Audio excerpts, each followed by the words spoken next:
Chapter 4. But it happened that when Sanballat heard that we were building the wall, he was angry, and took great indignation, and mocked the Jews. He spoke before his brothers in the army of Samaria, and said, What are these feeble Jews doing? Will they fortify themselves? Will they sacrifice? Will they make an end in a day?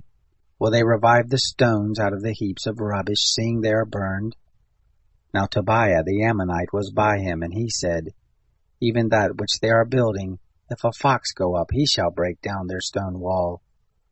Hear our God, for we are despised, and turn back the reproach on their own head, and give them up for a spoil in a land of captivity, and don't cover their iniquity, and don't let their sin be blotted out from before you, for they have provoked you to anger before the builders.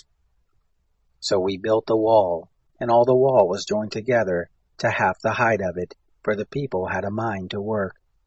But it happened that when Sanballat, Tobiah, the Arabians, the Ammonites, and the Ashdodites heard that the repairing of the walls of Jerusalem went forward, and that the breaches began to be stopped, then they were very angry, and they conspired all of them together to come and fight against Jerusalem, and to cause confusion therein.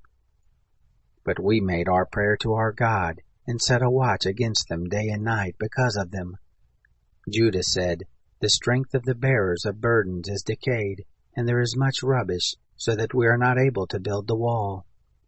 Our adversaries said, They shall not know, neither see, until we come into the midst of them and kill them, and cause the work to cease. It happened that when the Jews who lived by them came, they said to us 10 times from all places, You must come back to us. Therefore I set in the lowest parts of the space behind the wall, and the open places. I set there the people after their families with their swords, their spears, and their bows. I looked and rose up and said to the nobles and to the rulers and to the rest of the people, Don't be afraid of them. Remember the Lord who is great and awesome, and fight for your brothers, your sons and your daughters, your wives and your houses. It happened, when our enemies heard that it was known to us, and God had brought their counsel to nothing, that we returned all of us to the wall, every one to his work. It happened from that time forth, that half my servants worked in the work, and half of them held the spears, the shields, and the bows, and the coats of mail, and the rulers were behind all the house of Judah. They all built the wall, and those who bore burdens loaded themselves. Every one with one of his hands worked in the work, and with the other held his weapon. And the builders, every one had his sword girded by his side, and so built. He who sounded the trumpet was by me.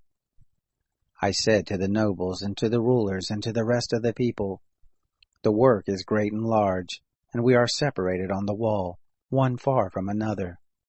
In whatever place you hear the sound of the trumpet, come there to us. Our God will fight for us. So we worked in the work, and half of them held the spears from the rising of the morning until the stars appeared. Likewise at the same time I said to the people, Let every one with his servant lodge within Jerusalem, that in the night they may be a guard to us, and may labor in the day. So neither I, nor my brothers, nor my servants, nor the men of the guard who followed me, none of us put off our clothes. Every one went with his weapon to the water.